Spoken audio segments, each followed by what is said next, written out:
Merci à tous d'être venus aujourd'hui pour ce webinaire présenté par Google, dont l'intitulé sera l'intelligence artificielle dans le métier de l'énergie. Donc, la personne de Google qui nous a fait le plaisir d'accepter notre invitation, c'est donc Damien Roux, qui est donc Customer Engineer qui est chez Google.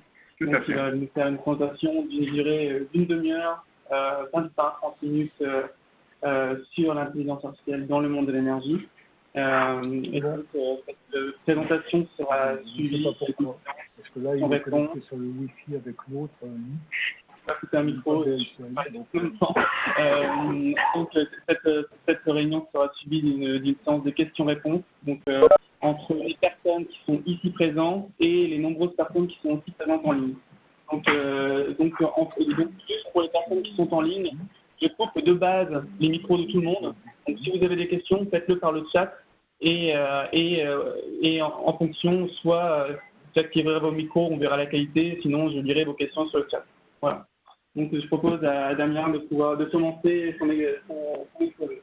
Super. Merci beaucoup de m'accueillir en présentiel et en remote. Le thème, donc, c'est l'intelligence artificielle dans les métiers de l'énergie. Mais vous allez voir, je vais surtout parler d'intelligence artificielle d'une manière générale, parce que c'est de loin, on peut avoir l'impression que c'est un buzzword. On l'entend, on ne sait pas forcément comment ça marche, et on peut se dire oui, c'est une nouvelle techno, on a eu le cloud, on a eu je ne sais pas quoi d'autre, ça vient et ça passera. Et pour Google, en tout cas nous, notre expérience, ça a été une transformation beaucoup plus fondamentale. Donc je pense que c'est important pour toute industrie, et dans l'énergie en particulier, où il y a beaucoup de données et il y a beaucoup d'ambition à avoir, de bien comprendre ce que c'est. Donc ça sera le premier thème de la présentation, c'est déjà faire en sorte que vous compreniez ce challenge-là. Le deuxième thème sera de vous montrer des exemples de ce que nous, on a fait en interne, parce qu'une fois qu'on comprend le mécanisme de l'intelligence artificielle, parfois on a du mal à se projeter dans... On voit ce que les autres font, mais on a du mal à se projeter soi-même. Donc ça va vous montrer des exemples de comment nous, on s'est projeté dans l'intelligence artificielle. Et un troisième pan qui est comment certains clients se sont projetés eux-mêmes dans l'intelligence artificielle, et comment après vous pouvez aussi peut-être utiliser ou j'ai pas envie voilà. Donc je vais commencer d'abord par juste vous dire, vous êtes probablement déjà aujourd'hui utilisateur de l'intelligence artificielle. Pourquoi? Parce que si vous êtes ici, vous avez probablement reçu des emails sur votre smartphone. Vous avez un smartphone. Sur votre smartphone, il y a de l'intelligence artificielle de tous les côtés. Si vous êtes aujourd'hui Android, c'est de l'ordre de 74% des smartphones dans le monde. Donc, si vous êtes sur Android, là, il y a beaucoup de choses qui sont liées à Google directement dessus. Il y a notamment l'application Google Photos. Si vous êtes sur iOS, vous avez beaucoup d'intelligence artificielle avec Apple aussi. Vous pouvez avoir des applis de plein de fournisseurs. Mais par exemple, Google Translate, où vous pouvez prendre une photo de texte et automatiquement, il va traduire d'une langue dans une autre. Ça, c'est un exemple typique de machine learning. Il y a du machine learning dans la reconnaissance de l'image. Donc ça, c'est des choses qu'on ne savait pas faire avant, maintenant on sait faire. Il y a du machine learning pour donc aller détecter que là, il y a du texte. Et puis, une deuxième phase de machine learning pour parfois dire comment je traduis ce texte-là, reconnaître la langue d'origine, automatiquement traduire dans une autre langue, aussi en machine learning. Et parfois même, il y a, là, l'animation ne marche pas bien, mais une troisième machine learning qui est, par exemple, d'essayer de remettre le texte dans la même fonte, la même couleur que le texte d'origine. Donc là, c'est le exit, on le verrait en chinois ou dans une autre langue, en rouge, avec la même taille. Donc ça va très loin. Et vous voyez, il y a 3 empilements. Et c'est tellement naturel qu'après, on oublie qu'il y a du machine learning. Et ça c'est un des grands enjeux du machine learning. C'est ce côté-là. Alors, à l'écran, là, vous voyez Sundar Pichai, qui n'est pas forcément connu généralement, mais il faut bien se dire que c'est le papa d'Android. Et c'est aujourd'hui le CEO de Google. Google, c'est de l'ordre de 70 000 personnes dans le monde. On est environ 800 en France. Et au sein de Google, vous avez compris, moi je travaille pour Google Cloud Platform, c'est un peu plus de la moitié des ressources de Google aujourd'hui. Hein.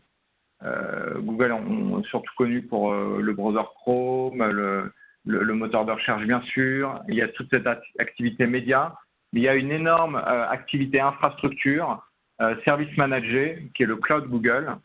Et donc, moi, je participe à cette partie-là de Google. Et dans cette partie-là, il y a évidemment énormément d'efforts pour démocratiser l'intelligence artificielle. Et on va voir un petit peu ces outils-là. Pour Sundar Pichai, lui, sa vision, c'est l'industrie, elle est révolutionnée tous les 10 ans. Et je pense qu'on est assez d'accord pour dire que avant et après le PC, c'était deux mondes très, très différents. Et si vous demandiez aux gens avant le PC, voilà, on va vous amener le PC, comment ça va changer votre boulot, bah, c'est très dur de se projeter. Mais aujourd'hui, c'est une évidence. Il n'y a pas de contournement. Internet, la même chose. Le mobile. Et ils considèrent que l'intelligence artificielle, c'est du même temps. Et on pourrait même arguer que c'est même... oui. C'est vraiment c'est de cet ordre-là. Et après, les classer, c'est compliqué. Pendant longtemps, on s'est appelé mobile first. On disait, si on développe une nouvelle appli, on le fait d'abord pour le téléphone portable. Maintenant, on dit, on est AI first. On pense que l'AI, c'est une interface en tant que telle, en quelque sorte. Et il faut d'abord penser toute notre entreprise, tout notre flux de données pour que l'AI puisse fonctionner correctement. En même temps, on est très humble sur le sujet. Vous voyez, je passe de Sundar, qui est convaincu que c'est la direction. Juste après, je vous mets Sergey Brin, qui est un de nos deux fondateurs, qui lui dit, il était à Davos en début d'année dernière, il dit j'ai sponsorisé l'intelligence artificielle au sein de ma société, de manière très forte. Mais il y a 5 ans, vous m'auriez demandé quel impact ça va avoir sur Google. Très, très dur à prévoir. Et il avait clairement identifié la voiture autonome. C'est un des use cases de base de l'intelligence artificielle. Mais quel impact ça allait avoir sur Google, il ne le voyait pas bien. C'est pour ça je pense que c'est important de comprendre comment ça marche, pourquoi ça révolutionne l'approche qu'on a vis-à-vis de la résolution des problèmes. Et après, ça peut aider à se projeter et voir des choses. Alors, pourquoi ils ne voient pas? Parce que, l'intelligence artificielle, ça existe depuis les années 50. Il y a des modèles de réseaux de neurones. La théorie, elle est là. Mais il y a des promesses, plein de gens qui essayent de se projeter, dire voilà ce que ça pourrait faire, mais les réalisations ne suivent absolument pas. On n'avait pas du tout la capacité de réaliser cette théorie-là. Donc pendant longtemps, ça a végété. Et il y a eu et on appelait ça un petit peu l'hiver de l'intelligence artificielle, il y en aura peut-être d'autres, hein, mais ça s'est énormément réchauffé ces dernières années. Alors, avant de comprendre pourquoi ça s'est réchauffé, j'aimerais mettre en opposition deux choses. L'apprentissage humain, donc le human learning, et le machine learning. Parce que ce qui a vraiment révolutionné l'intelligence artificielle, c'est ce qu'on appelle le deep learning, les réseaux de neurones profonds. Et je vais vous expliquer ce que c'est qu'un réseau de neurones profond. Alors d'abord, en apprentissage humain, si je vais voir, si je suis dans une société ou autre et que je dis, voilà, j'ai un problème pour être amené de la valeur à mes clients, j'aimerais résoudre ce problème-là. Et en gros, ça va être de dire, j'aimerais que quand on me donne la coordonnée d'un point, donc son X et son Y, j'aimerais être capable de prédire sa couleur. Donc là, c'est très simple, c'est ce qu'on fait depuis le début de l'humanité. On va créer une théorie. On va dire, il faut que je théorise son problème. Pendant longtemps, on n'avait pas les outils qui étaient capables de mettre en œuvre cette théorie. Bon, là, les outils informatiques nous servent énormément pour être capables de calculer automatiquement. Mais donc là, en gros, aujourd'hui, ce problème très simple que j'applique sur ces points orange et bleu, je crée une théorie, je dis, voilà, ma théorie, c'est une droite. Tous les points en dessous de la droite, ils sont orange. Tous les points au-dessus de la droite, ils sont bleus. C'est ma théorie. L'équation d'une droite, c'est très pratique, c'est de l'algèbre linéaire. Hop, je la mets dans un programme. Donc, je suis capable d'expliquer à un développeur son cahier des charges. Je lui dis, voilà, X et Y en entrée. Tu me développes le programme. Et si c'est positif, tu me dis que c'est bleu. Et si c'est négatif, tu me dis que c'est orange. Et ça, c'est vraiment l'état de l'art actuel. Je vous le donne sur un problème très, très simple. Mais c'est ce qu'on fait sur quasiment tous nos problèmes actuels. Maintenant, dans le monde du machine learning, là, comment ça se passerait? Là, vous voyez, je viens de quitter la présentation et je me mets, je suis dans un browser. Donc, je vais faire tourner un réseau de neurones qui a un neurone. Je ne sollicite pas trop la machine quand même. Mais je vais faire tourner un neurone dans le browser Chrome. Et là, si vous voyez l'adresse, hein, c'est playground.tensorflow.org. On parlera de TensorFlow encore tout à l'heure. Et ça, vous y avez accès, vous pouvez jouer avec ça. Donc, il y a X et Y, c'est mes 2 points d'entrée. Il y a un réseau de neurones. Et je vais faire play. Vous voyez que son taux d'erreur est en train de converger. Et doucement, vous voyez que là, c'est ce qu'il est en train de prédire. Tout ce qui est bleu au-dessus, il dit, si tu m'avais donné un point avec des coordonnées dans cette zone-là, j'aurais prédit qu'il était bleu. Et ici, j'aurais prédit qu'il est orange. Donc là, première constatation, il n'est pas en train de faire du brute force. Il n'est pas en train d'essayer toutes les combinaisons possibles de la droite. Non, non. Il utilise son neurone, il essaye des choses et il converge doucement. Et vous voyez qu'il converge assez vite. La vitesse à laquelle il a convergé, je pense que c'est plus rapide que la vitesse à laquelle chacun de nous aurait été capable de déterminer l'équation de la droite. Déjà, d'une certaine manière, on pourrait se dire, bon, en fait, c'est sympa. Si je sais que le problème, il est là, si mettre en place un neurone, c'est facile, je vais déjà plus vite que sur mon problème juste de déterminer une droite. Deuxième point, maintenant, admettons que je lui ai donné un cercle. Alors, vous voyez, là, j'ai les points bleus qui sont réunis au centre en cercle et les points oranges. Dans le premier monde du Human Learning, il faut que j'explique ce que c'est que l'équation d'un cercle, que je la trouve, je la communique à mon développeur, mais ça ne change pas grand-chose. Il va y arriver dans des problèmes assez simples. Là, vous voyez, mon réseau de learning, machine learning, toujours avec un neurone, il a convergé tout de suite. Ce qui s'est passé par contre, c'est qu'au lieu de lui expliquer ce que c'était, au lieu de lui donner en entrée x et y, vous remarquez que j'ai triché un peu, entre guillemets, je lui ai donné x au carré et y au carré. Ça veut dire quoi? Ça veut dire parce que l'équation d'un cercle, elle est avec des puissances de 2, donc elle converge tout de suite si on est en puissance de 2. Là, je triche un peu, je veux dire, je triche dans le sens où je l'aide à converger plus vite. Et ça, c'est un des boulots des data analystes, des data scientists globalement, c'est de connaître le problème et de faire en sorte que le machine learning va converger plus vite. Si je lui avais pas donné, si j'avais pas eu cette connaissance métier, donc cette expertise que vous avez tous, vous êtes spécialistes dans votre champ. Aujourd'hui, si vous êtes spécialiste dans votre champ, vous avez l'impression que connaître la théorie, c'est vraiment votre force. Mais il y a deux choses. Il y a la connaissance de la théorie et la connaissance du champ. Vous voyez que là, savoir que x au carré et y au carré, c'est intéressant, c'est une connaissance du champ. Après, savoir que l'équation du cercle, x au carré plus y, c'est moins clé quand on fait du machine learning, mais votre valeur d'expert reste clé pour résoudre ce problème-là. Alors, si je n'avais pas eu un data scientist pour résoudre ça, et que je dis, je continue à lui donner x et y, il n'aurait pas convergé avec un seul neurone, mais je vais rajouter 5 neurones, je vais faire play, et vous voyez que doucement, il va se rapprocher d'une solution qui n'est pas aussi idéale qu'un cercle. Mais après tout, est-ce que le cercle était vraiment la solution idéale? Non, le cercle, la théorie, c'est nous un idéal humain. La nature, elle est idéale, mais elle est idéale à tellement de niveaux de profondeur. Si vous regardez où est-ce qu'on en est en physique aujourd'hui avec la théorie des cordes, l'idéal, il est là pour l'humain. Donc le cercle, c'était une représentation idéale qu'on a.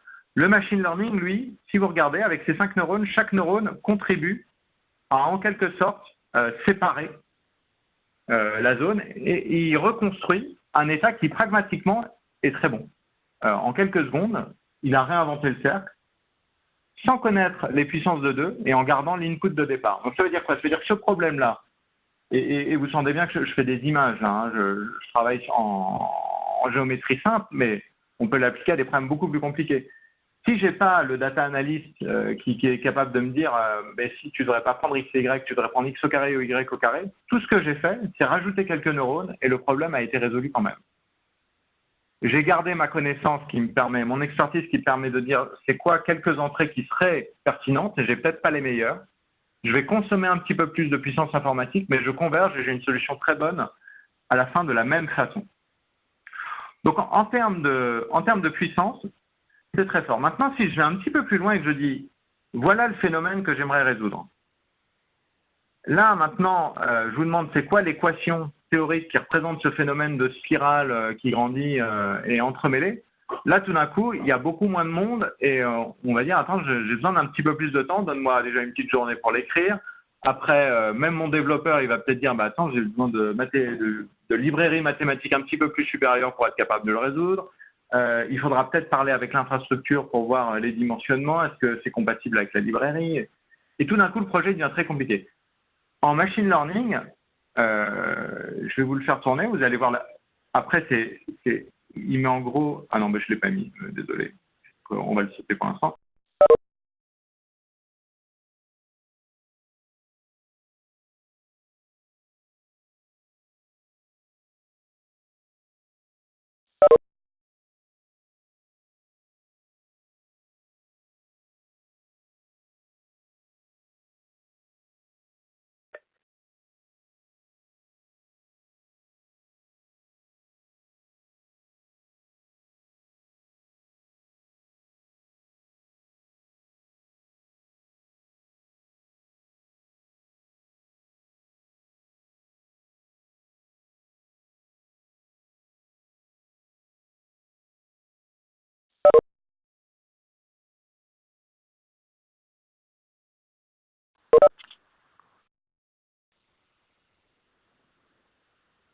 Excusez-nous, il n'y a plus de son.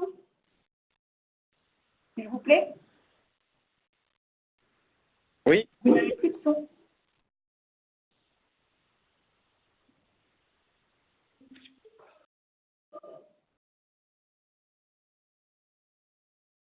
Allô, allô. Allô, allô. Vous n'avez plus de son. Vous n'avez plus de son. Vous entendez?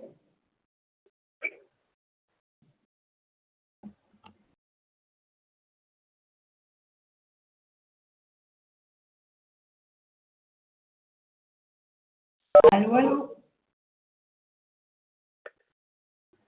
Allô, allô? Allô, allô. Allô, allô, allô, 1, 2, 3, 4.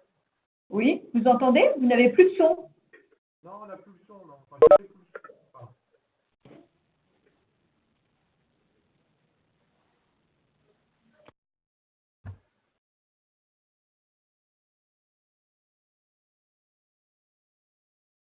allô?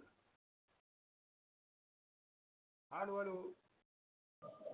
Oui, on a perdu le son. Bonjour. Oui, oui, Bonjour, on a perdu le son il y a à peu près 5 minutes. oui, c'est ça. Vous êtes du FEDEL, vous? Pardon? Vous êtes où? Vous êtes du FEDEL? Non, je suis à distance, mais comme j'avais coupé mon micro avant, vous coupiez le micro de tout le monde, je pense qu'il était encore actif. D'accord, d'accord. Si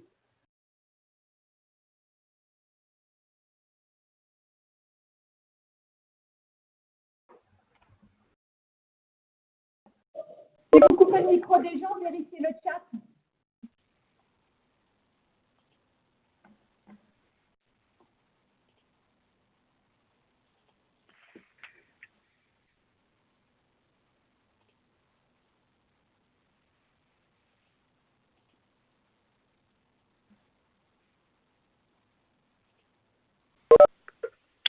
Ah, super. Et cliquez sur partager l'écran. Voilà. Alors, je ne sais pas quand on a été coupé, mais je vais résumer juste au cas où ce qui s'est passé. Hein. Les messages, c'était un. Et vous allez être recoupé bientôt. Mais pas moi. Ben, super. Avec votre expertise, vous êtes capable de choisir les bonnes. Si c'était vrai. Vous serez capable de choisir les bonnes entrées pour accélérer votre machine learning. Le machine learning, c'est pas du brute force, mais c'est un phénomène de convergence. Et c'est un phénomène de convergence qui vous permet de sauter l'étape théorique. Et sur certains problèmes, on voit complètement la pertinence de pouvoir sauter l'étape théorique. Et j'insiste là-dessus, c'est créer la théorie et la mettre en œuvre. Créer la théorie, ça peut être compliqué. Et vous avez des tas de domaines aujourd'hui où on a parfaitement la théorie, mais elle est impossible à mettre en œuvre. Si je vous donne une pièce avec 500 radiateurs qui changent de température de manière aléatoire, vous avez le framework physique pour modéliser tout ça, mais vous n'avez absolument pas la capacité informatique de mise en œuvre pour prédire à un endroit de la pièce quelle va être la température. Et donc, ça veut dire quoi? Ça veut dire que ce n'est pas parce qu'on a la théorie qu'on va être capable de la mettre en œuvre. Donc, sauter la théorie, on a parfois une réaction un petit peu de rejet en se disant bah, est-ce qu'on n'est pas en train de perdre de la connaissance? Après, là, il faut mettre le curseur pour dire c'est quoi les phénomènes, enfin, c'est quoi notre objectif. Le machine learning nécessite d'avoir une expertise très forte pour comprendre les tenants et les aboutissants. Le phénomène qui se passe au milieu, bah, effectivement, c'est le machine learning qui le prend en relais. Donc, il il y a un lâcher prise un petit peu à se poser. Mais vous voyez, j'espère que vous voyez déjà là qu'on a vraiment une nouvelle manière de travailler qui n'existait pas avant. Aujourd'hui, vous donnez un problème à quelqu'un, il est obligé de passer par l'étape théorique. Maintenant, avec l'IA, il y a une autre voie de traiter un problème. Donc, il faut se poser les questions, est-ce qu'il est traitable ou pas, mais c'est vraiment une autre voie. Et vous comprenez que c'est pour ça que nous, côté Google, quand on a commencé à utiliser ça, on a dû complètement changer toute notre ingénierie. On peut avoir l'impression que Google, ça a été une idée très forte de Big Data au départ, mais la boîte a été métamorphosée par le machine learning sous cette influence-là. Donc là, je vais vous montrer, je vais changer de table. Je vais vous montrer une expérience qui est faite, donc disponible sur YouTube, hein, vous pourrez la trouver, qui est faite par un machine learning à qui on donne chaque point de l'écran d'un jeu vidéo. Donc lui, il ne sait pas que c'est un jeu vidéo. Hein. Il voit juste tous les pixels un par un et il les reçoit à chaque fois. On lui dit, il y a un nombre qui s'appelle le score et ton but, c'est de faire le maximum à ce nombre-là. Ton but, c'est d'optimiser ce nombre-là. Et après, on lui dit, à chaque fois que je te donne un écran, tu me dis si tu appuies sur quel bouton de la manette tu appuies. Donc lui, il ne connaît pas le concept de jeu vidéo, il ne sait rien de tout ça. Donc là, au début, vous voyez, il joue un petit peu n'importe comment. Au bout de 2 heures, il joue pas mal du tout.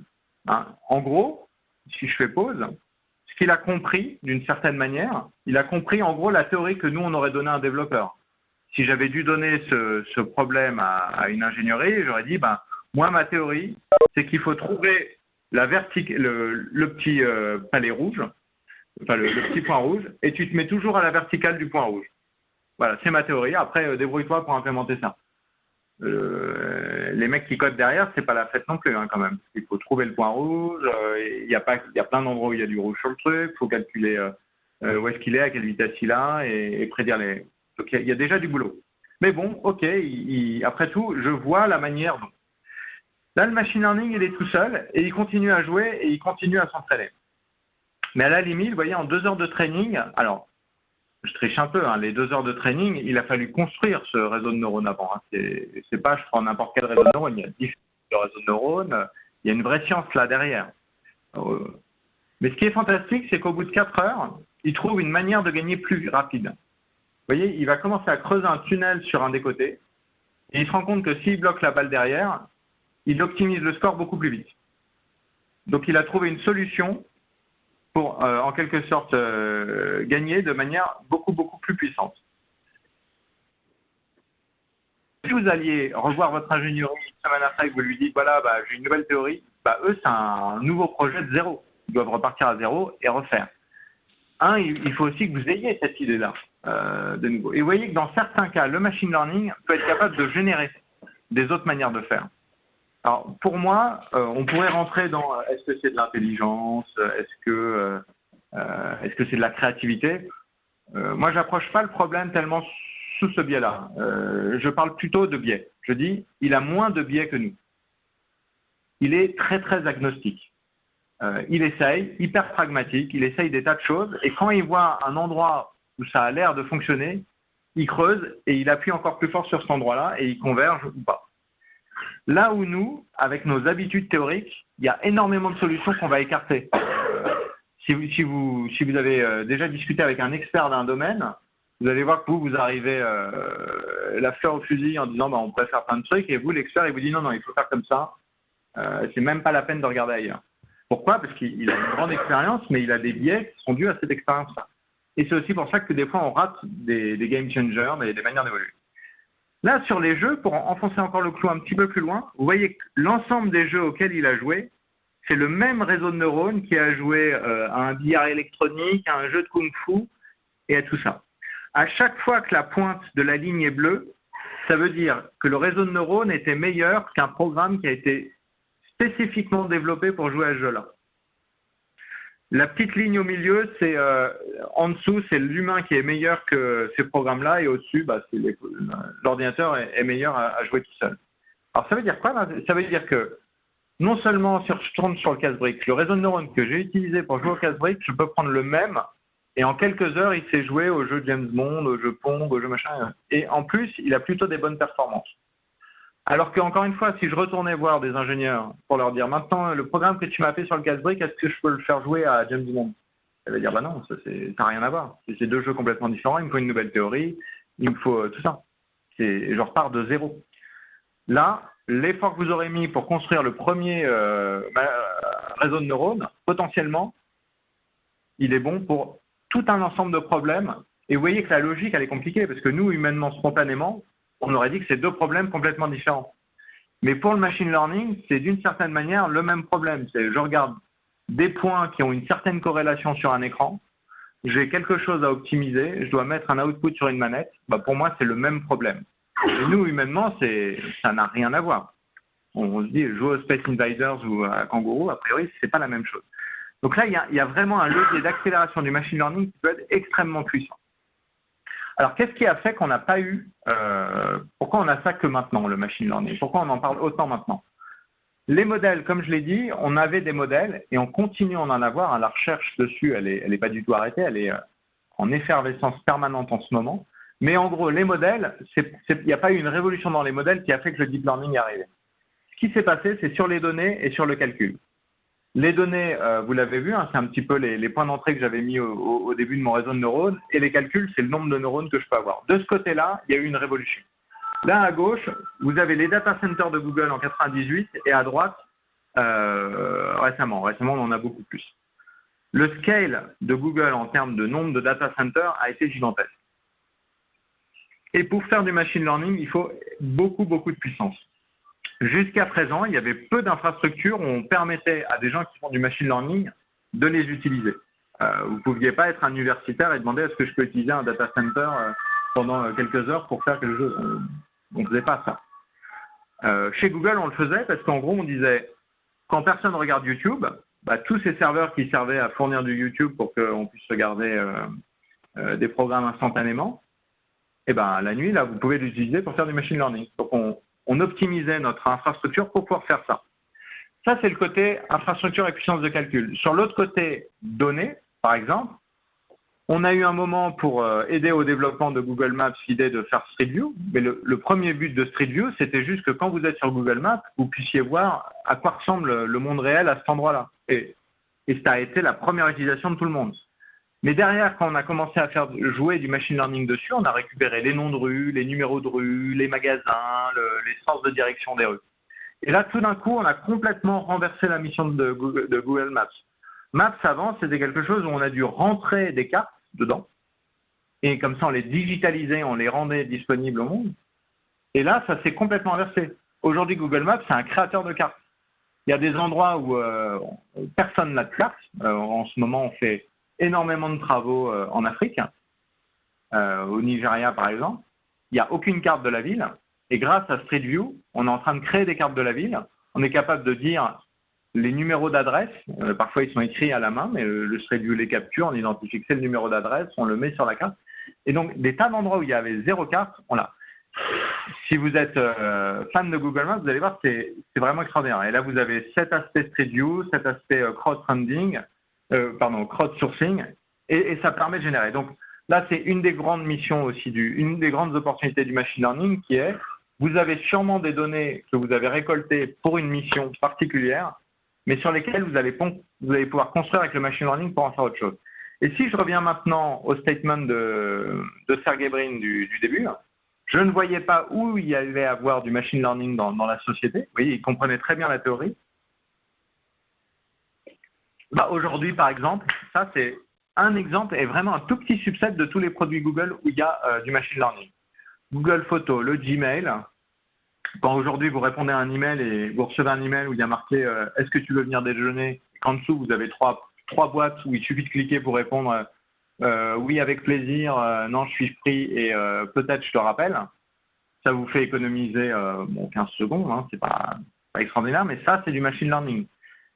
C'était très dur de se projeter dans cette mission-là. Et j'insiste sur un seul élément, c'est le search. Si vous avez une boîte où il y avait des spécialistes de la théorie du search, donc des gens qui ont résolu ça de manière théorique et de manière algorithmique, ça a été chez Google. Et ben, tous ces gens-là, ils ont fait du changement pour accepter l'idée que la théorie c'est bien, mais il faut rester pragmatique, et que le machine learning avait quelque chose à amener.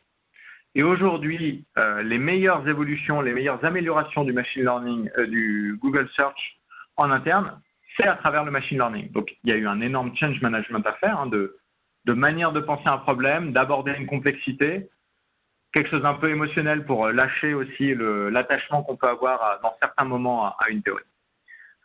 Je reviens juste sur le jeu. Pourquoi l'intelligence artificielle était très forte? Si vous vous souvenez de la liste de tous les jeux, il y en avait un où il était très fort. C'était le casse-brique. Pourquoi l'intelligence artificielle est très fort au casse-brique? C'est parce qu'entre le moment où je décide de faire une action et la conséquence de cette action, le temps est extrêmement minime. Si je ne mets pas le palais au bon endroit tout de suite, je perds tout de suite. Donc le machine learning, lui, il est capable de faire cette corrélation entre l'action et la conséquence de manière très forte.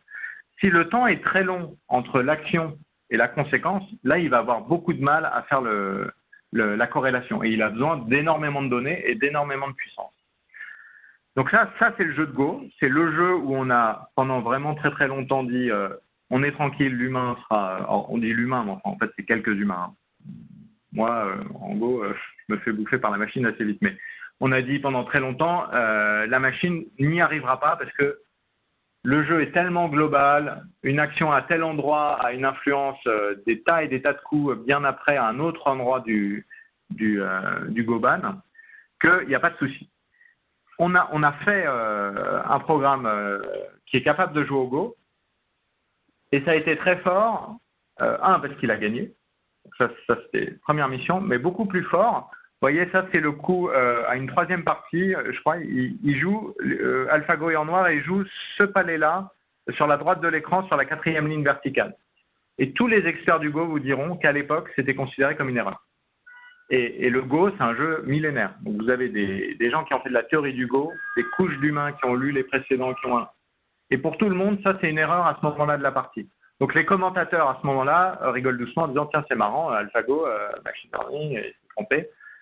Et il a gagné cette partie-là. Et ça a été une révolution dans le monde du Go parce que ça veut dire, quand je vous disais tout à l'heure, de temps en temps, l'IA est capable d'aller contre nos biais. Ça, c'est un exemple de biais, mais vraiment millénaire de l'humanité, de penser que ça, c'est une stratégie qui n'est pas envisageable. Donc aujourd'hui, il y a des tas de gens qui, dans le monde du Go, suivent un petit peu la théorie d'AlphaGo et disent, ça, finalement, ça ouvre une nouvelle voie dans le Go. Donc on perd un petit peu en théorie parce qu'AlphaGo ne nous explique pas exactement pourquoi c'est une bonne idée de faire ça. Mais enfin, on va dire c'est toujours compliqué d'expliquer les théories de ces jeux-là. Mais en même temps, il nous ouvre cette voie-là et donc nous redonne un petit peu. Alors, pour que ce soit possible, il y a eu besoin de faire deux choses essentielles du côté de Google. Un, il a fallu revoir l'infrastructure. C'est comme ces ordinateurs, sans faire de la pub pour le Chromebook, mais quand vous êtes sur un OS classique qui a été construit il y a 20 ans, l'OS, il a été fait pour vous travailler offline, au même endroit, avec des applications qui évoluent peu et qu'on met à jour une fois tous les X temps. Et la sécurité, elle est faite pour que si quelqu'un physiquement vienne, il ne puisse pas unlocker l'ordinateur facilement. Et ça a été construit comme ça, et changer ces fondamentaux-là, c'est compliqué. Un Chromebook, ça a été construit pour être sur Internet en permanence, et puis de temps en temps offline s'il faut, et que les attaques, elles viennent de l'extérieur et du réseau, et donc il n'y a pas d'antivirus parce que ça a été construit pour ça. Le machine learning, c'est la même chose. Ça ne pouvait pas tourner sur des CPU et des GPU, c'est pas fait pour ça. Le machine learning, il est fait, et globalement, il a une approche beaucoup plus statistique des problèmes. Là où des CPU et des GPU, ils ont une approche qui supporte le modèle théorique de résolution d'un problème et qui est dans le calcul de précision. Donc pour vous donner une idée, aujourd'hui, Total a actuellement à Pau le 16e plus gros centre de calcul au monde, dans une catégorie précise, mais c'est le top 500, c'est ce qu'on sert pour faire du HPC, du High Performance Computing. Aujourd'hui, et ça va augmenter bien sûr, mais en gros aujourd'hui, l'état de l'art, c'était avec 5 pétaflops, ils ont le plus gros en France avec. Là, ce que je vous montre à l'écran, c'est ces 4 racks là, qui ont des TPU, ça fait 10 pétaflops. Alors, la comparaison, elle n'est pas évidente. Là, je vous parle d'un data center complet à Pau, mais qui fait du calcul de précision. Là, ça ne fait pas du calcul de précision. Si vous lui donnez un problème de calcul de précision, il n'est pas capable de le résoudre et vous avez besoin de ce data center à Pau. Par contre, si vous donniez au data center à Pau un problème de machine learning où il faut converger, il serait moins puissant que ce qu'il y a là.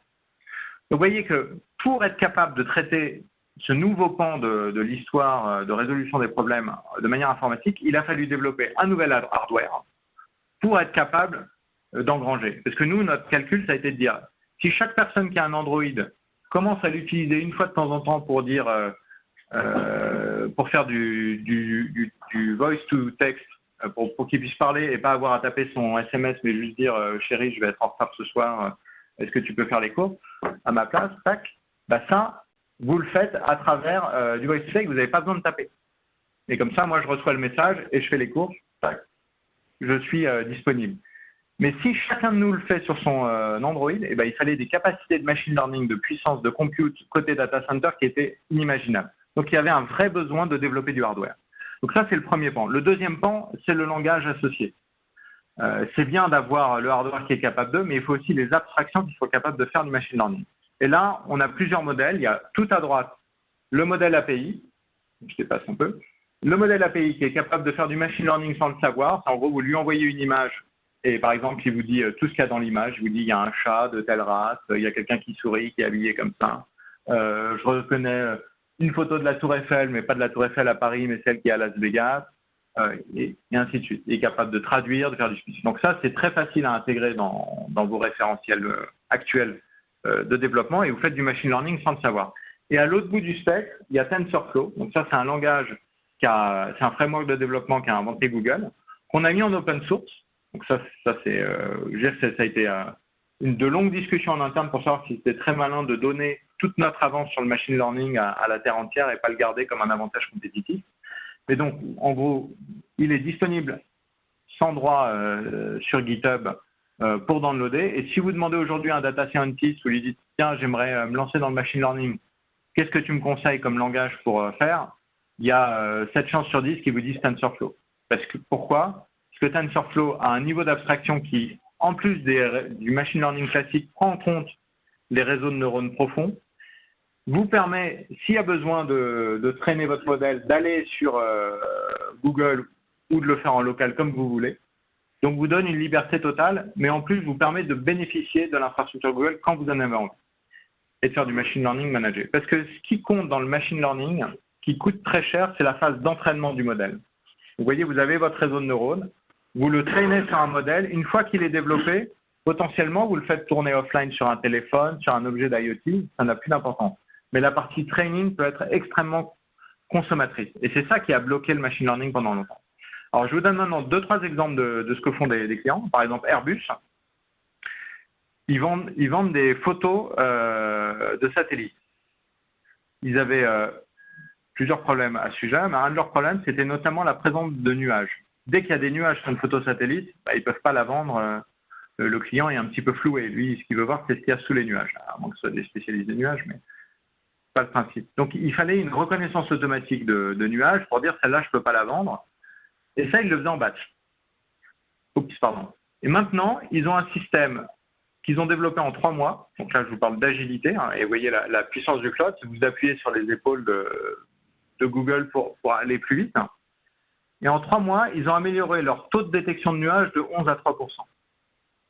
Donc, vous voyez, en termes d'investissement, ça vaut le coup de regarder sur des problèmes de ce type-là. Après, ça aurait pu être un problème qui ne se résout pas en machine learning, mais ça vaut le coup d'essayer quand même à ce niveau-là. Parce que qu'est-ce qui se passe quand il y a 11% ? Il faut demander à un humain de classifier les pourcentages qu'on n'arrive pas à faire. Le deuxième truc, c'est qu'ils sont aussi passés dans un mode quasiment temps réel. Ils sont presque à un mode où ils peuvent dire, si la photo n'est pas bonne, je vais redemander au satellite d'en prendre une quelques instants plus tard, quand les nuages seront passés, et combiner les deux. Donc ça ouvre aussi le monde du temps réel. Un autre exemple qui a été plus récent, c'est le projet de la NASA de détection de planètes dans les systèmes solaires. Et c'est le projet Kepler, vous pouvez regarder sur Internet pour avoir plus de détails. Mais en gros, l'idée, c'était de dire, on voit plein d'étoiles, ce qu'on veut savoir, c'est combien il y a de planètes autour de ces étoiles-là. C'était fait de manière très manuelle. Il y a un Googler qui a pris un peu de son temps pour dire, mais tiens, mais ça pourrait être un projet intéressant pour du machine learning. L'idée, c'est de dire, quand je regarde un soleil, s'il y a une planète qui passe devant, à un moment, il y aura une baisse de luminosité. Alors, s'il y a une planète, ça se fait bien. Mais le problème, c'est qu'il y a plein de choses qui peuvent passer devant un soleil. Ça peut être d'autres corps, ça peut être un défaut du télescope à ce moment-là. Donc, il y a beaucoup de points statistiques. Vous voyez que ça, c'est la courbe théorique. Les petits points, c'est la réalité de ce qu'on récupère. Donc, il y a eu, il a traîné sur plein d'éléments qui étaient enregistrés. Et sur un petit set de 15 000 étoiles, il a déjà trouvé 2 planètes.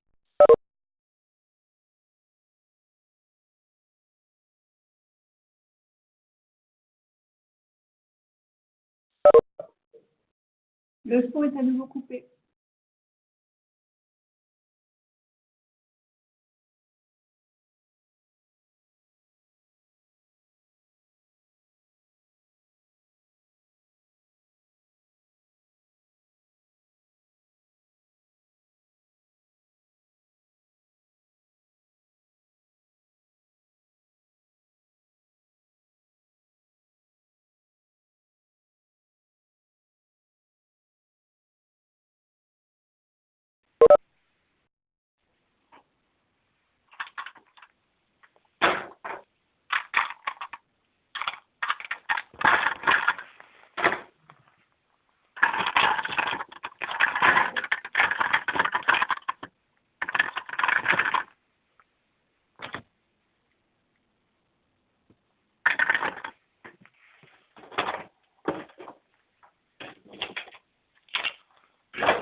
C'est 20%, ça veut dire il utilise un jour par semaine pour faire quelque chose qui est intéressant.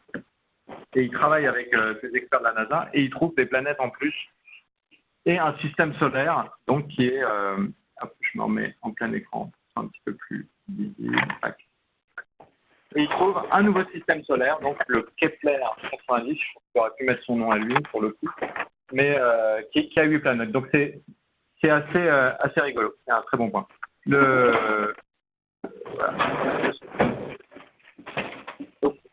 Et l'énergie dans tout ça. Et l'énergie, là, c'est un monde à ouvrir. Google, nous, on avec beaucoup d'acteurs dans l'énergie pour les pousser à changer ce paradigme-là. Ça demande quoi? Ça demande de réunir les données.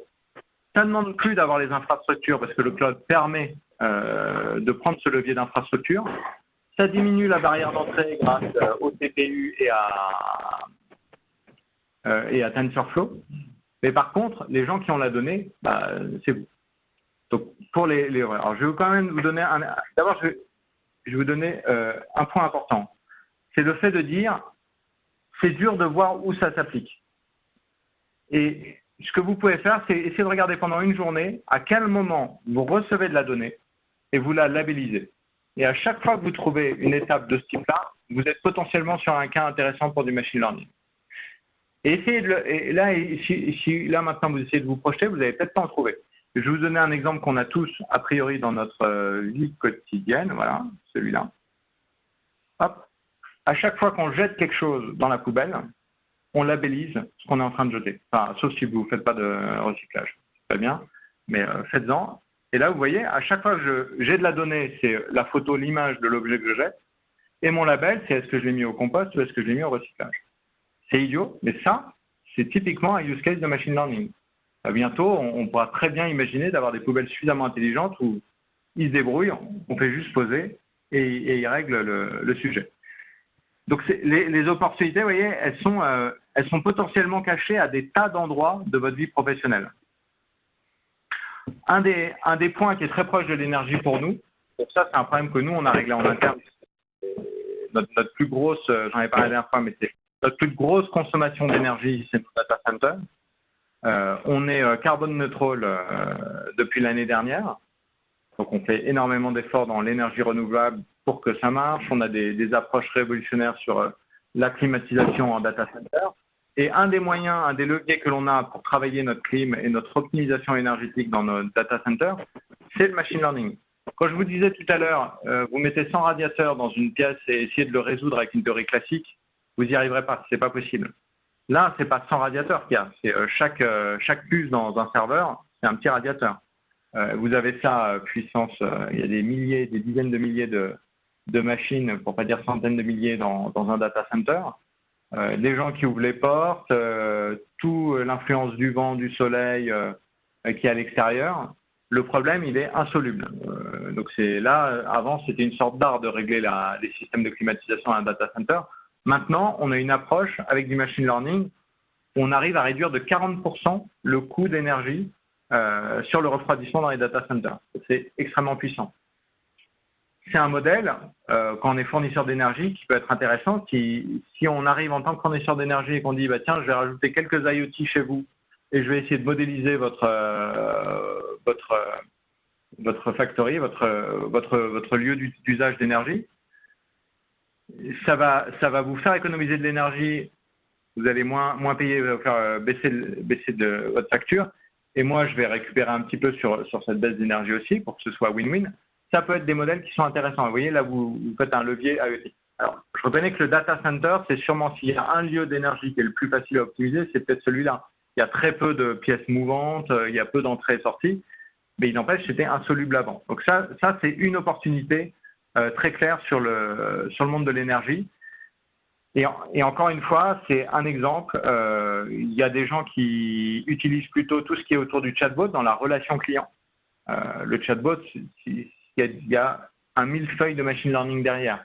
Être capable de dire à un client qui nous appelle où est ma facture, ça, est-ce qu'il y a vraiment besoin d'avoir quelqu'un, vous avez l'info dans un système, la question, on vous la pose une fois sur deux quand quelqu'un appelle. Est-ce que ça vaudrait pas le coup de mettre un machine learning qui dit, bah, je suis capable de reconnaître qu'on me demande la facture, je suis capable d'authentifier le client, je suis capable d'aller chercher dans le back-end, hop, je réponds à la question naturellement. Et puis si la personne veut parler d'autre chose, là, je débraille vers quelqu'un qui a une expertise et qui sera peut-être plus content que d'aller se battre contre Oracle ou SAP pour aller dénicher la facture ou le back-end que vous avez. Donc vous voyez, ça peut être à beaucoup d'endroits le machine learning. Ça peut être pour faire du conseil, ça peut être pour fournir de l'expertise, ça peut être comme driver d'un process, mais c'est un monde très très ouvert. Voilà, je pense que je vais m'arrêter là pour qu'on ait un petit peu de temps quand même pour les questions, puisque j'ai beaucoup débordé avec les interruptions à ma décharge.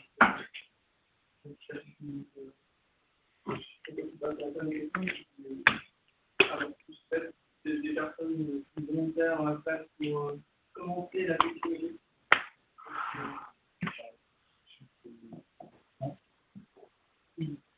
En fait, les trois techniques de gestion à fond sont un petit peu. Il y a une question en tout cas dans la salle, ou deux. Complètement, comment l'énergie a été réduite de 40% dans le data center. Donc là, l'idée, c'est assez simple, c'est quand vous n'êtes pas capable de modéliser, d'avoir une théorie. Alors déjà, il y a un papier dessus. Hein. Vous allez sur. Ah, très bien. Je répète la question. La question, c'est mais comment on fait pour réduire de 40% sa facture énergétique? Alors, comme dans beaucoup d'initiatives de Google, on a publié un papier qui décrit plus en détail ce qu'on a fait.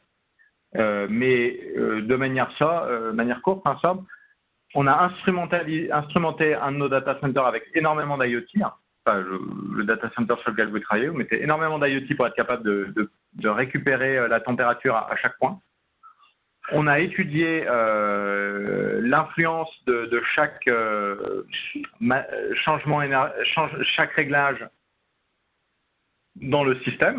Donc, vous voyez, on labellise en gros, on dit quand j'appuie sur tel bouton, voilà l'évolution des températures qui sont liées à cet impact-là. Et on a fait ça pendant on a récupéré énormément de points de données. On a mis tout ça dans le machine learning. Et après, on a été capable de dire, donc maintenant, quand j'appuie sur tel bouton et sur celui-là en même temps, qu'est-ce qui va se passer dans le data center? Donc ça c'est ce que j'attendrais de la théorie. J'aimerais qu'elle me dise, si je règle comme ça. Et une fois qu'on a eu ce modèle-là, on a été capable de simuler ce qui se passait en termes énergétiques dans le data center. On a été capable de créer un programme qui optimise ça. Vous voyez, il y a eu bypasser la théorie pour créer un modèle qui représente le data center et pour que je puisse faire des tests virtuels, et après optimiser ce modèle-là. Et là, on a trouvé les bons réglages qui font qu'on a besoin de moins régler. Au-delà de ça, évidemment, Google fait énormément d'efforts sur des flux d'eau, des choses comme ça. Mais là, je vous parle juste de réglage, de la manière dont on réglait notre data center. Et encore une fois, il y a un Google paper sur le sujet. Le réglage porte sur la répartition du calcul dans le data center. Sur le réglage de la clim dans notre data center. On a pu le modéliser, dire pour tel réglage-là, voilà quelle énergie tu aurais à la fin. Si on n'a pas ce modèle-là, on ne peut pas l'optimiser. Et aucune théorie était capable d'amener le modèle. Donc, le machine learning a amené le modèle. Après, on a pu l'optimiser en faisant des tests. Enfin, on peut faire du brute force si on veut ou refaire de l'AI si on veut. Là, c'est au choix. Je ne sais pas si on a fait une deuxième couche d'AI. J'imagine que oui, puisque c'est ce qui convergerait le mieux pour ce type de modèle. Et on en a déduit que pour ce type de température, ce type de charge dans le data center, le meilleur réglage de notre clim, ce serait ça. Mais il y avait besoin d'être capable de modéliser, ce que la théorie n'était pas capable de faire. Du coup, il y a besoin à chaque fois un modèle sur tous les data centers, à chaque data alors le modèle, alors là, c'est une très bonne question. Hein. Effectivement, c'est un petit peu le parallèle des jeux vidéo. J'avais développé un modèle qui joue à un jeu vidéo. Est-ce qu'il va marcher sur les jeux de vidéo? Là, il faut essayer. Nous, on a plusieurs générations de data centers qui n'ont pas forcément toutes les mêmes clims. Pourquoi? Parce qu'on fait énormément d'efforts pour être carbone neutral et donc d'utiliser des énergies renouvelables quand on peut, qui sont proches du data center. Donc les conditions sont souvent très différentes. C'est notre objectif. En tout cas, aujourd'hui, on n'en a pas fait un produit, par exemple. Ça n'aurait pas de sens pour nous de dire on peut optimiser énergétiquement votre data center. On est incapable de faire ça. Les gens n'utilisent pas les mêmes techniques que nous de refroidissement, ils n'ont pas les mêmes dispositions de bâtiments, ils n'ont pas les mêmes types de... Donc, on n'a pas résolu le problème de manière générale. On l'a résolu pour nous, ce qui est déjà super bon.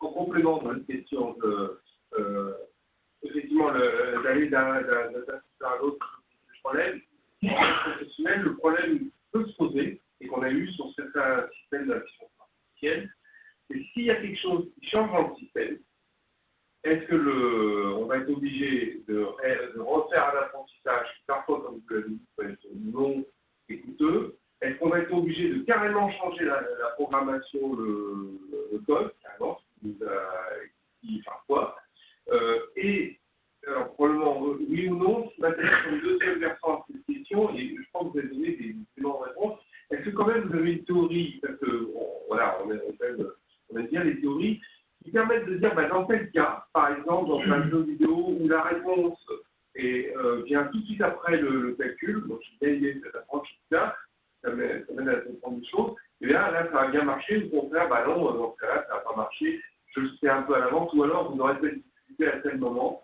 en fonction de mon analyse théorique. Les deux questions. Alors, là, donc la première question, elle tourne sur l'évolution de ce modèle-là. Est-ce que si on a créé un modèle à un instant T, est-ce que, comme le monde change, il sera encore valable à l'instant T? C'est plus un. Alors, il est probable que le modèle, si on ne le fait pas évoluer, il est pas bon. Dans un modèle, il y a deux choses. Il y a sa construction en termes d'architecture et après, il y a les poids. Dans chaque nœud, dans chaque neurone du modèle, il y a des poids. Là, je vous fais vraiment, je simplifie le deep learning au minimum. Hein. Dans TensorFlow, si vous regardez le modèle qui permet il s'appelle Inception V3, il y a un V4 mais qui améliore qui améliore un petit peu les performances, mais dans le V3, il y a 17 couches de neurones et qui ont des structures différentes et des comportements différents. Il y en a certaines qui font des boucles de rétroaction, d'autres qui font juste un passage classique. Enfin, c'est ça la théorie et c'est là où un data scientist est nécessaire aujourd'hui. Donc, on pourrait dire, le modèle aujourd'hui, j'ai peut-être pas besoin de le réarchitecturer. Par contre, les poids qui sont dans le modèle, j'ai besoin qu'ils évoluent. Et là, quand on fait du machine learning, ce serait bizarre, je pense aujourd'hui, de dire, je construis un modèle à un instant T et je ne le fais pas évoluer en termes de poids. Normalement, la manière recommandée de faire, c'est d'être dans un boucle de données, dans une boucle de données. Il faut que votre modèle soit réabreuvé régulièrement des nouvelles données. Si vous regardez l'exemple du jeu vidéo qu'on a eu tout au début, quand il joue au casse-brique, je peux arrêter le modèle à tout moment et il est autonome, il marche. Mais j'ai continué à lui donner des nouvelles informations. Après, vous pouvez faire en sorte que votre modèle, si vous pensez, et ça c'est votre expertise, que le phénomène que vous avez est particulièrement sensible à l'évolution du temps, qu'il y a des phénomènes de mode, vous pouvez faire en sorte que les données du passé aient moins de poids que les données récentes. Et donc, qu'il ait en quelque sorte une capacité d'oublier ce qui s'est passé et de dire « Ah ben le monde a changé, donc le million de points que je viens de recevoir est beaucoup plus important que les 9 millions derniers que j'avais. »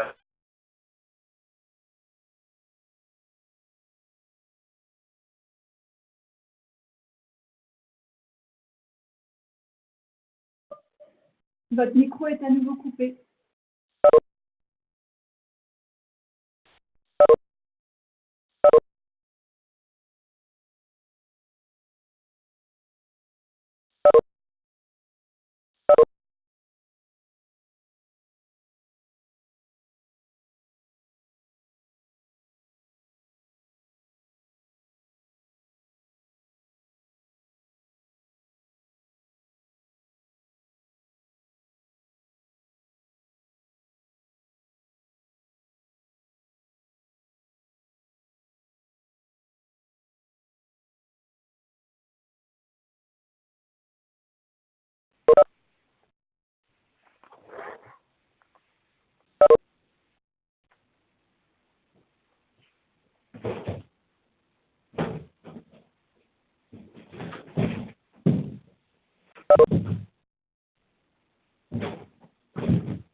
Je sais pas, tel bouton qui commence à moins bien marcher.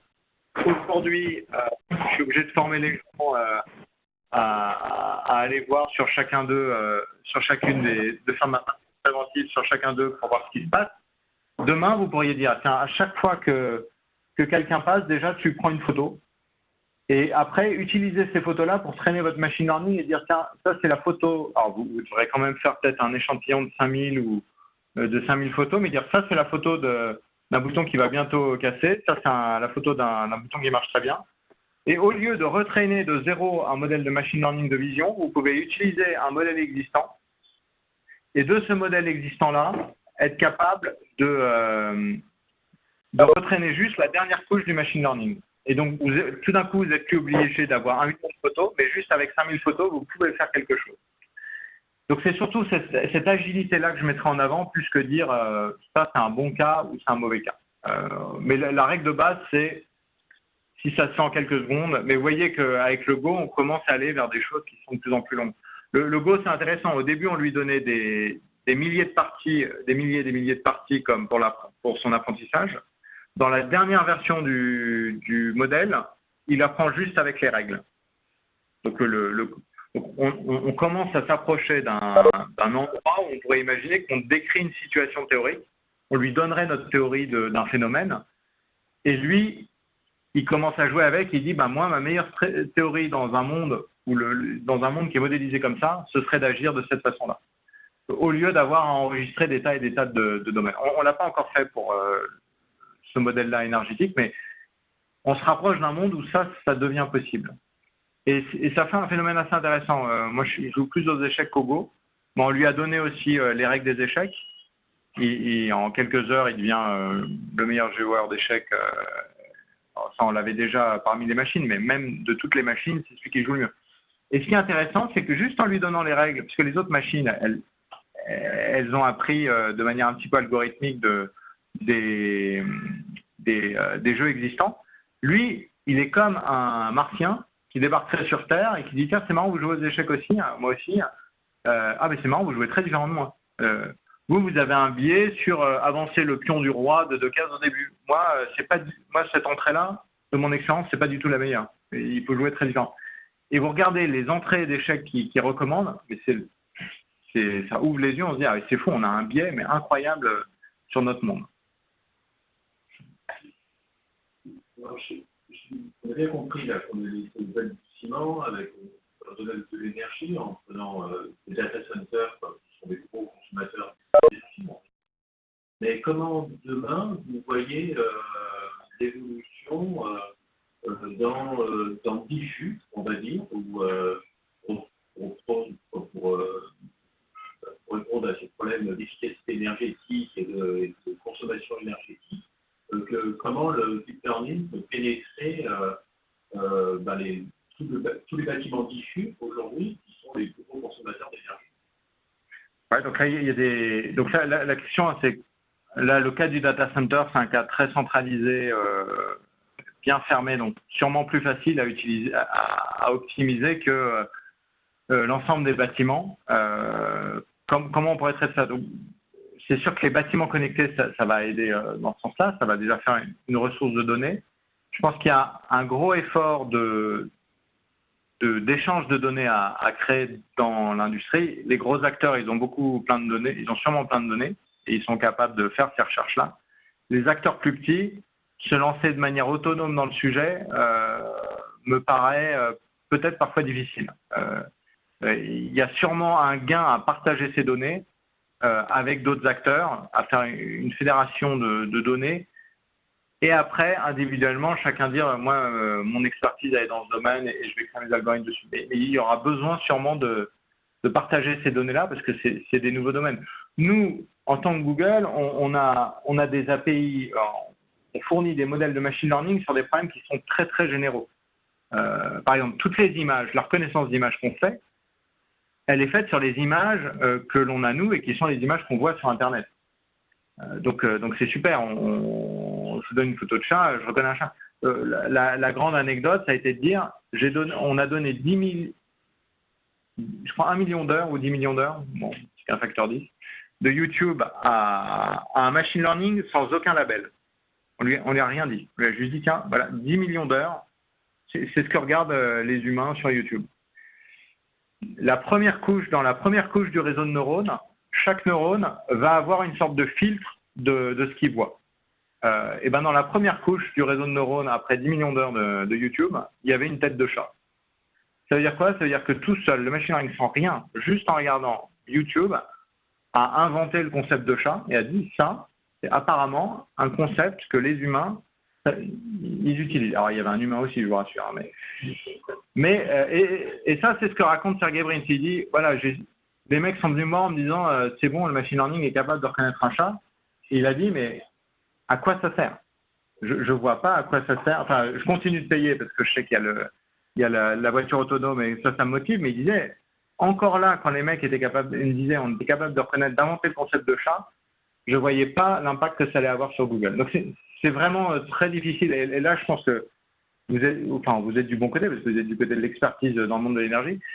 Moi, à part vous dire, il y a sûrement la collecte de données où il y a des efforts à faire avec des choses. Et après, il y a beaucoup de choses à faire sur les interfaces. Optimiser, c'est une chose, mais l'interface, c'est génial. Les gens qui ont des chaudières connectées et qui sont capables de brancher ça sur un assistant et de dire, est-ce que tu peux arrêter le chauffage, est-ce que tu peux le monter?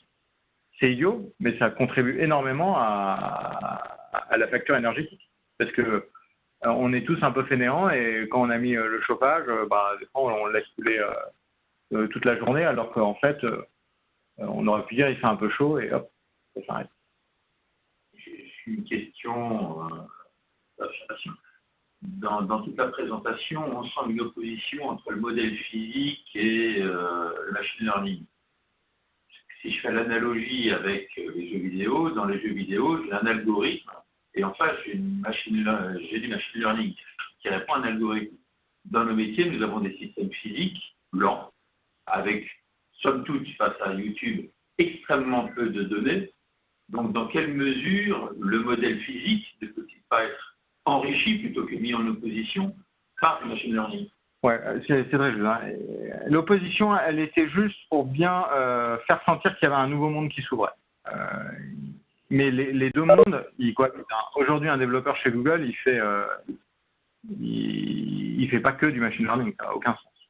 Il n'y a aucun programme qui est correct s'il tournait qu'en machine learning, il faut forcément de l'algorithmique aussi. Mais par contre, si vous faites que de l'algorithmique, là, vous amputez d'un monde de possibilités. Sur la partie données monde physique, donc la question c'est de dire, on a un monde physique qui est lent et qui n'a pas forcément tant de données que ça. Je pense que là, un des travaux, ça va être d'essayer de voir où est-ce qu'il y a des modèles de machine learning existants qui pourraient s'appliquer sur ce monde de l'énergie. Donc, je donnais l'exemple de YouTube où il reconnaît les chats, où vous comprenez que si tout d'un coup je prends ce modèle-là et je dis tiens, j'aimerais que tu sois capable de prédire si cette vanne elle va bientôt casser ou pas, bah, le modèle il n'est pas capable de faire ça. Mais par contre, il y a tout un bout du modèle qui est capable de reconnaître une vanne, mine de rien. Donc c'est pour ça que l'opportunité que vous avez, c'est aussi de réutiliser des modèles existants qui ont été traînés sur le monde entier et de les retraîner juste sur la dernière couche, sur quelques et là vous avez besoin de beaucoup moins de données. Quand je dis 5000 images, c'est pas beaucoup hein, pour traîner le modèle original. Quand je dis 10 millions ou 1 million d'heures de YouTube, ça c'est beaucoup de données. Retraîner avec moins de données, bah, c'est plus rapide et c'est plus accessible à chacun d'entre nous. Donc il y a la maintenance préventive, il y a l'interaction, tout ce qui est interface utilisateur, il y a des prédictions, des optimisations plus générales du système. C'est souvent vers ça qu'on se tourne en premier, mais si vous regardez les cas d'application pour Google du machine learning, ça n'a pas tout de suite été le cœur de métier, l'optimisation du search, oui. Mais si vous regardez Gmail, l'endroit où on met du machine learning, bah, c'est des réponses rapides. Avoir cette idée-là de se dire tiens, je vais mettre du machine learning pour être capable d'eux, ça améliore l'interface utilisateur. Ils sont hyper contents. Aujourd'hui, on a, je crois, plus de 20% des réponses sur Gmail aux US qui sont faites à travers ce quick reply. Donc, ça prend bien. Les utilisateurs voient la valeur de cette approche-là. Et donc, dans le monde de l'énergie, il faut sûrement arriver à prendre un pas en arrière et se dire mais il faut peut-être pas que je m'attaque aux problèmes auxquels on était habitué, mais que j'essaye de voir des wins aussi sur l'interface utilisateur, l'ensemble du système et pas juste sur la partie énergétique peut-être. Ouais. Bonjour, Hicham Index. Google étant pas mal avancé sur les sujets d'intelligence artificielle, est-ce que vous avez déjà commencé à travailler sur un modèle de machine learning qui prédit l'impact du machine learning sur les métiers de demain, sur la transformation du métier de demain? Alors, à mon niveau, je ne suis pas au courant. Je pense pas parce que c'est un problème extrêmement, c'est un problème vraiment méta quoi. Après, on regarde et avec nos partenaires entreprises, pour chaque métier avec qui on travaille, quand on travaille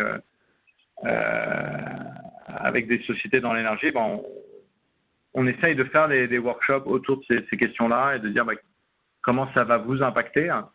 Notre premier message, c'est de dire Google, c'est une société qui aime faire des choses. Donc nous, notre premier message, c'est réfléchissez pas trop longtemps, parce que si vous mettez 3 mois à définir là où vous voulez aller, c'est dommage. Vous auriez pu faire un projet en 3 mois et déjà avoir de l'apprentissage.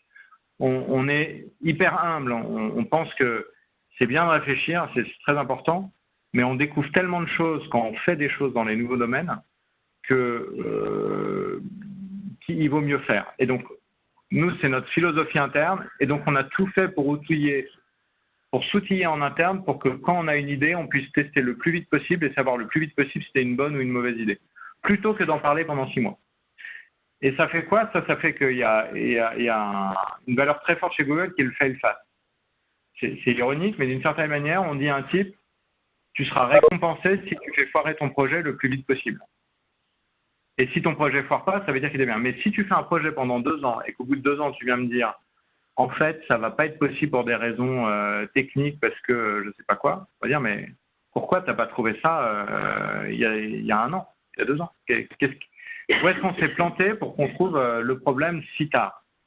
Et donc, contrairement à des philosophies qui sont à dire on veut faire vivre le projet le plus longtemps possible et parfois on se voile un peu la face en disant ouais, ça se résoudra peut-être. Nous, on est beaucoup plus pragmatique à dire apprenons le plus vite possible ce qui ne marche pas et après on regarde ce qui ne marche pas et on invente peut-être un autre projet pour contourner ou on change de direction. Mais le plus tôt possible, on sait que ça ne marche pas, mieux c'est. Et donc dans nos projets, on fait énormément de services managés, donc ça veut dire qu'on on fait en sorte que quand quelqu'un va dans un projet, il a déjà toutes les briques pour le construire. Il va pas commencer un projet en disant bon ben il faut lancer toute une série d'achats de serveurs. Non, on va dire non, les serveurs, t'en as, ils sont là. Tu dis combien de VM tu veux, tu vas dans Google Cloud Console, là, la plateforme, et tu les as. Donc ça, tu perds pas de temps dans ton projet là-dessus. Ah oui, mais il me faut un truc pour l'authentification. On l'a, tu as la brique authentification dans Firebase, dans Google Cloud Platform, c'est là. Concentre-toi sur ton sujet. C'est là où tu dois travailler. Et pour le machine learning, c'est ce qu'on va faire. Alors, ce qui répond un tout petit peu peut-être à la question, c'est on n'a pas pour ça des modèles, mais on commence à avoir des modèles de machine learning qui aident à trouver le bon modèle de machine learning. Donc ça s'appelle l'AutoML. On commence à le faire sur la reconnaissance d'image. D'avoir des modèles donc là, vous pouvez aller voir sur le site Google Cloud Platform. Il y a ce qu'on appelle l'AutoML. On va sûrement l'étendre à d'autres domaines, mais aujourd'hui, déjà, on commence à le faire sur la reconnaissance d'image.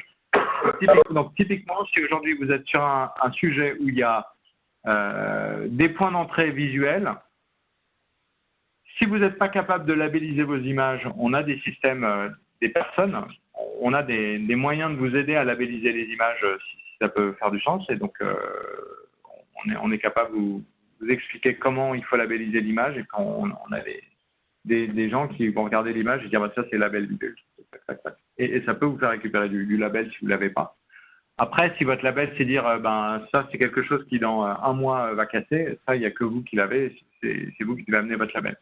Mais sur ces points d'entrée d'image, on commence à avoir des choses un petit peu méta, l'AutoML, où ça diminue votre besoin de data scientist. Parce que si vous êtes une petite structure et que votre cœur de métier c'est pas l'intelligence artificielle, ça peut être très compliqué de trouver des gens bons dans le domaine. Parce que les gens bons, ils sont hyper demandés. Je veux dire,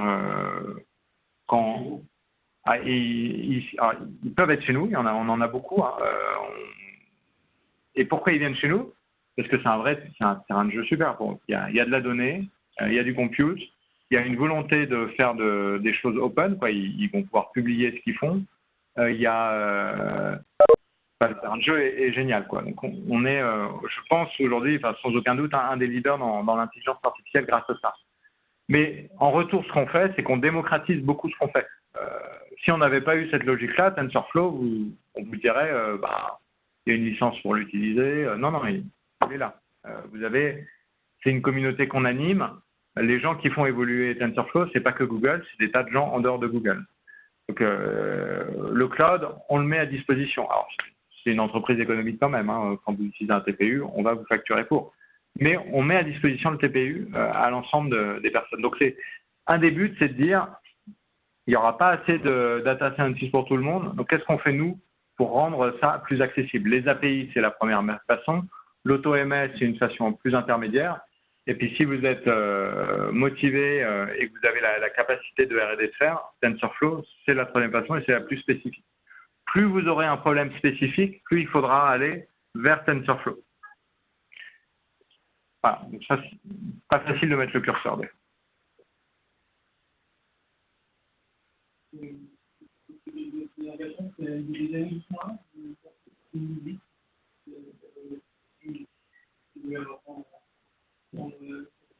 Super. Bon, en tout cas, merci beaucoup pour votre accueil et votre intérêt. Très intéressant.